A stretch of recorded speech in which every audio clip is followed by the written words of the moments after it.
नमस्कार बच्चों।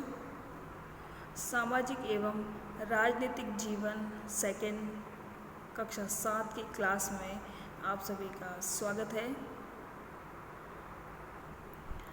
आज हम एनसीईआरटी की बुक सिविक्स की बुक का चैप्टर नंबर 3 राज्य शासन कैसे काम करता है इस विषय के बारे में पढ़ेंगे बेटा।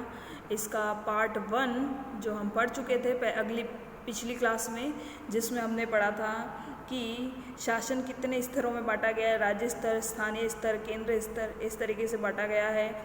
इसके अलावा शासन कैसे कार्य करता है, लोकतंत्र में राज्य का शासन किस तरह किया जाता है, विधानसभा के सदस्य और मंत्रीगणों का क्या भूमिका रहती है, लोग शासन के सामने अपने विचार कैसे रखते हैं, किस कार्य की मांग कैसे करते हैं, इन सभी के बारे में आज हम सेकंड पार्ट में पढ़ेंगे।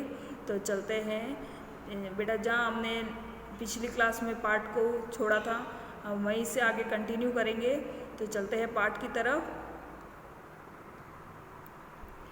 तो बेटा पाठ का अगला भाग प्रारंभ करने से पहले मैं आपको बता दूं कि हमने पिछली क्लास में क्या पढ़ा था। तो पिछली क्लास में हमने बताया था कि विधायक क्या होता है। तो विधायक बेटा एमएलए को कहा जाता है, और एमएलए का पूरा नाम होता है मेंबर ऑफ लेजिस्लेटिव असेंबली। ठीक है, विधायक जो होता है वो जनता का प्रतिनिधित्व करता है, जिसे जनता चुनती है। तो जैसे कि आपको पता है कि वोट होते हैं, तो वोट में सभी पार्टी जितने भी दल होते हैं, पार्टी दल होते हैं, उनके अपने अपने एक एक निर्वाचित सदस्य खड़े होते हैं, और वे निर्वाचित सदस्यों को वोट दिया जाता है। और जिस पार्टी की अगर बहुमत ज़्यादा होता है, बहुमत से तात्पर्य है बेटा कि अगर कोई सी पार्टी है जिसमें सबसे ज़्यादा वोट मिले हैं उस व्यक्ति को, तो वो पार्टी जीतेगी। समझ में आ गया। जैसे कि अगर राजस्थान में जैसे 33 जिले हैं, तो 33 मान लीजिए इनकी सीट अलग अलग होती है बेटा। तो इसी को समझाने के लिए मैं आपको ये एक सारणी समझा देती हूँ बेटा। ये हिमाचल प्रदेश में 2017 में विधानसभा चुनाव का परिणाम जो हुआ उसकी सारणी है। तो आप पूछेंगे मैम ये कैसे होते हैं, ये चुनाव वगैरह ये कैसे होता है। तो देख लीजिए बेटा, हिमाचल प्रदेश में total member of legislative assembly के सदस्यों की संख्या कितनी है, 68 संख्या थी। तो 68 जगह से अपने अपने निर्वाचित सदस्य खड़े हुए, जिसमें से अलग अलग दल होते हैं बेटा। जैसे मैंने आपको बताया अलग अलग पार्टी होती है, जैसे बीजेपी जैसे भारतीय जनता पार्टी है बीजेपी, फिर है इंडियन नेशनल कांग्रेस है यानी कि आईएनसी, ठीक है, यानी कि कांग्रेस। फिर इसके अलावा मार्क्सिस्ट है, और इसके अलावा निर्दलीय भी कोई खड़े होते हैं, जो किसी भी पार्टी से खड़े नहीं होते हैं वो निर्दलीय खड़े होते हैं। ठीक है, इस तरीके से ये पार्टियां होती हैं। इन पार्टियों में इनके कुछ चुने हुए सदस्य जो खड़े हुए थे वो उनको लोग वोट देते हैं, और वोट देने के पश्चात जो व्यक्ति जीतते हैं तो देखा जाता है कि बहुमत किसके मिला है। जैसे मान लीजिए कि जो भारतीय जनता पार्टी है उसके टोटल 44 सदस्य खड़े हुए थे, जो 44 सदस्य जीते। जो कांग्रेस है उसके 21 सदस्य जीते, जो मार्क्सिस्ट है वो 1 सदस्य जीता, और जो निर्दलीय यानी किसी भी पार्टी से नहीं है वो सिर्फ 2 व्यक्ति जीते। तो यहाँ पे बहुमत किसका है, सबसे ज़्यादा किसके जीते हैं, बीजेपी के जीते, यानी कि यहाँ पे जिसकी बहुमत होगी उसकी सरकार बनेगी। यहाँ पे किसकी सरकार बनेगी, बीजेपी की सरकार बनेगी। समझ में आ गया। इस तरीके से इस चार्ट के माध्यम से मैंने आपको बताया कि किस तरीके से अगर विधायक को जनता चुनती है तो उस दल की सरकार बनती है। आपके एरिया में कौन विधायक है, वो कौन सी पार्टी का है, ये सब आपको नॉलेज में होना चाहिए। अब चलते हैं पाठ की तरफ। विभिन्न राजनीतिक दलों के उम्मीदवारों ने 2017 को विधानसभा चुनाव जीता और वे विधायक बन गए। विधानसभा में कुल विधायकों की संख्या 68 है, इसलिए बहुमत प्राप्त करने वाले किसी भी राजनीतिक दल को 34 से अधिक 68 है बेटा। 68 का आधा कितना होता है, 34, यानी कि जिसको भी 34 से ज़्यादा वोट मिलेंगे, 34 यानी आधे से ज़्यादा जिनको वोट मिलेंगे वही व्यक्ति जीतेगा। ठीक है, तो यानी कि 34 से ज़्यादा वोट मिलने चाहिए। तो राजनीतिक दल को, जिस भी राजनीतिक दल को 34 से अधिक वोट विधायकों के मिलेंगे, विधायकों की आवश्यकता होगी। भारतीय जनता पार्टी को 44 विधायक होने के कारण उन्हें बहुमत मिल गया और वे सत्ताधारी दल के सदस्य बन गए। सत्ताधारी किसको कहते हैं, जिनकी बेटा अभी मैंने इससे पहले वाले भाग में बताया था कि सत्ताधारी उन्हें कहते हैं जिनकी सरकार चल रही होती है, और विरोधी पक्ष उन्हें कहते हैं जिनकी सरकार हार चुकी होती है। जिनकी सरकार हार चुकी होती है और जो कि सत्ताधारी पक्ष का विरोध करते हैं, ठीक है। अन्य सब विधायक विरोधी दल के सदस्य बन जाते हैं। इस उदाहरण में इंडियन नेशनल कांग्रेस मुख्य विरोधी दल बनी, क्योंकि भारतीय जनता पार्टी के बाद सर्वाधिक विधायक उसी के थे। विरोधी पक्ष में कुछ अन्य पार्टियां भी थी, कुछ निर्दलीय उम्मीदवार भी थे, वे चुनाव जीतकर आए थे। चुनाव के बाद सत्ताधारी दल के विधायक अपने नेता का चुनाव करते हैं, जो मुख्यमंत्री बनता है। मतलब जितने भी विधायक होंगे सब अपने अपने वोट देंगे, हम इसे मुख्यमंत्री बनाना चाहते हैं, हम इसे बनाना चाहते हैं। जिस भी व्यक्ति को ज़्यादा विधायक उसके पक्ष में होंगे वो व्यक्ति मुख्यमंत्री बन जाता है। इस उदाहरण में भारतीय जनता पार्टी के विधायकों ने श्री जयराम ठाकुर को अपना नेता चुना और वे मुख्यमंत्री बन गए। उसके बाद मुख्यमंत्री मंत्रियों का चयन करता है। मुख्यमंत्री स्वयं मंत्री अब उन्हीं विधायकों में से किसी को मंत्री बनाएगा तो किसी को सिर्फ विधायक ही रखेगा, तो वो मुख्यमंत्री मंत्रियों का चयन करता है। चुनाव के बाद राज्य का राज्यपाल मुख्यमंत्री और अन्य मंत्रियों की नियुक्ति करता है। समझ में आया? जो राज्यपाल होता है वो मुख्यमंत्री और अन्य मंत्रियों की नियुक्ति करता है। तो वैसे राज्यपाल मुख्यमंत्री को शपथ दिलवाता है, बाकी मेन जो जितने भी विधायक होते हैं वो मिलकर मुख्यमंत्री का चयन करते हैं। समझ में आ गया? मुख्यमंत्री तथा अन्य मंत्रियों का ये दायित्व है कि वे शासन के विभिन्न विभागों या मंत्रालयों को चलाए। अनेक उनके अलग अलग कार्यालय होते हैं। विधानसभा एक ऐसा स्थान होता है जहाँ सभी विधायक, चाहे वे सत्ता दल के हो चाहे वे विरोधी दल के, विभिन्न विषयों पर चर्चा करने के लिए एकत्रित होते हैं। समझ में आया? यहाँ अंडरलाइन करना है। क्वेश्चन अगर बनता है कि विधानसभा क्या होता है तो आपको बताना है विधानसभा एक ऐसा स्थान है जहाँ सभी विधायक, चाहे वे सत्ताधारी हो, यानी कि जीते तो कितने हैं, टोटल 68 लोग जीते हैं बेटा। जरूरी थोड़ी है कि सारे के सारे आप नेता जितने भी बनेंगे सारे के सारे बीजेपी के ही बनेंगे। 68 लोग जीते, 68 में से 21 लोग तो कांग्रेस ही है ना। तो चाहे वो सत्ता दल के जीतने वाले हो चाहे विरोधी दल के जीतने वाले हो, सभी को वहाँ ये जिस दिन कहा जाता है उस दिन किसी विषय पे चर्चा करने के लिए एकत्रित होना होता है। इस तरह कुछ विधायकों की दोहरी जिम्मेदारी हो जाती है, एक विधायक के रूप में और दूसरी मंत्री के रूप में। अगर कोई विधायक है जिसे मंत्री बना दिया गया है तो उसे विधायक वाला काम भी पूरा करना है, तो उसे मंत्री वाला काम भी पूरा करना है। आया समझ में? तो चलते हैं बेटा अब एक नई कहानी के साथ कि कुछ इस विद्यालय के कुछ बच्चे थे जिन्हें विधानसभा देखने के लिए एक यात्रा पे लेके जाया गया। और आपको ये पता होगा बेटा विधानसभा हर राज्य में एक विधानसभा होती है, तो हर राज्य में जो विधानसभा होती है वो कहाँ बनी हुई होती है? उस राज्य की राजधानी पे बनी हुई होती है। जैसे राजस्थान राज्य है तो राजस्थान राज्य की राजधानी क्या है? जयपुर। तो अपनी विधानसभा का जो भवन है वो कहाँ बना हुआ है? जयपुर में बना हुआ है। ठीक है, तो इस कहानी के अंदर विधानसभा की एक बहस के बारे में बताया गया है। तो चलते हैं क्या है। आफरीन सुजाता और उनके विद्यालय के कई अन्य विद्यार्थियों ने विधानसभा देखने के लिए राजधानी की यात्रा की। राजधानी बोले तो उस राज्य की राजधानी। जैसा कि आपको पता है जयपुर की राजधानी अपने राजस्थान की राजधानी जयपुर है, वैसे ही भारत की राजधानी दिल्ली है। विधानसभा एक अत्यंत भव्य तथा प्रभावशाली भवन में स्थित थे। बच्चे बहुत उत्सुक थे। सुरक्षा जांच के बाद उन्हें ऊपर ले जाया गया। ऊपर एक दर्शक दीर्घा थी जहां से वे नीचे के विशाल हॉल को देख सकते थे। हॉल में डेस्कों की अनेक कतारें लगी थी। अब मैं बता दूं बेटा दीर्घा क्या होती है कि एक ऐसी विंडो कह सकते हैं या एक ऐसी बालकनी कह सकते हैं जहाँ पे खड़े रहकर आप नीचे का माहौल, नीचे का सीन देख सकते हैं, जो कि हाइट पे होती है।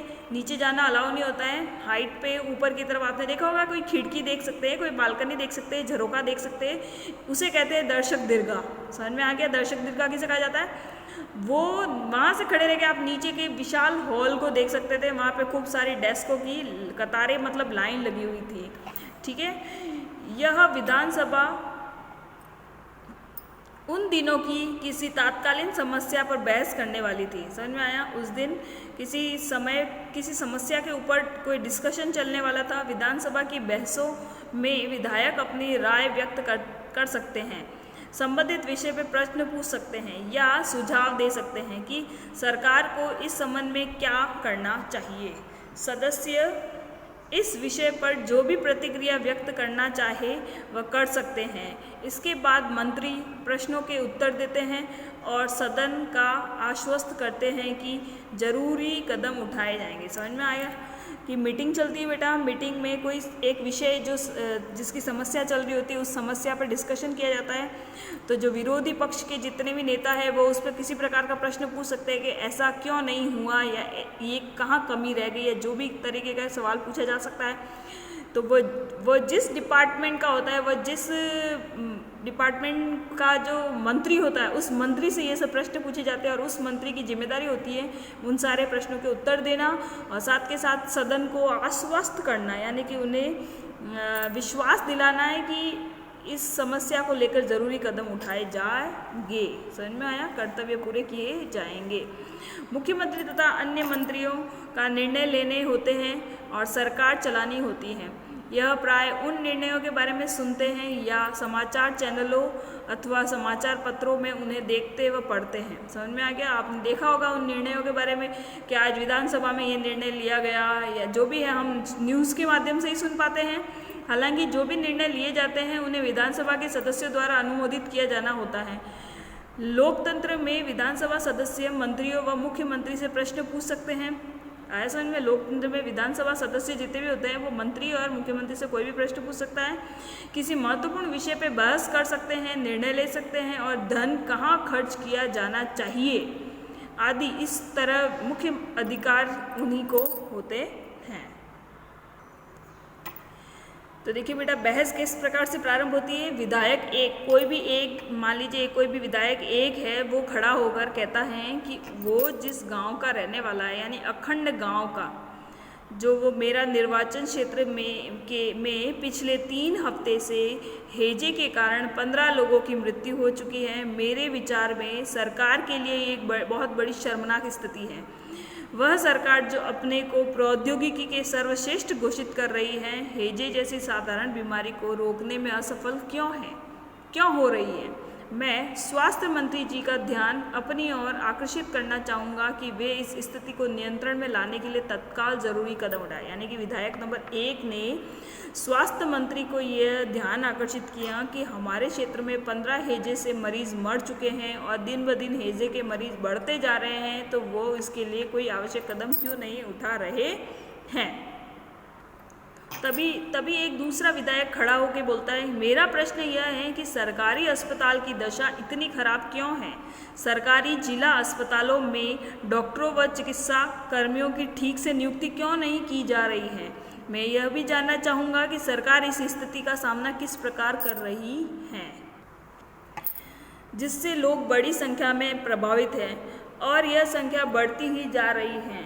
अब यह महामारी का रूप ले चुकी है। मतलब दूसरे विधायक ने अपने सरकार से ये प्रश्न पूछा कि हमारे जो जिला चिकित्सालय है उनकी स्थिति इतनी ख़राब कि वहाँ के डॉक्टर और वहाँ के जो काम करने वाले कर्मचारी है वो इतने इर्रेस्पॉन्सिबल कैसे हो सकते हैं, उनका ठीक प्रकार से चयन क्यों नहीं किया जा रहा है और हैजे को रोकने के लिए किस तरीके के कदम उठाए जा रहे हैं। ये सवाल किसने पूछा? विधायक नंबर 2 ने।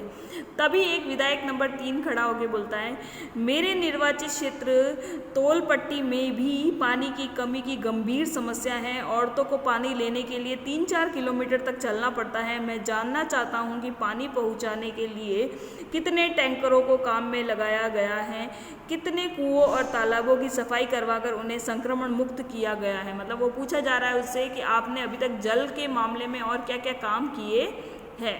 तभी एक विधायक नंबर 4 खड़ा होता है कि मुझे लगता है कि मेरे साथी समस्या को बढ़ा चढ़ाकर बता रहे हैं।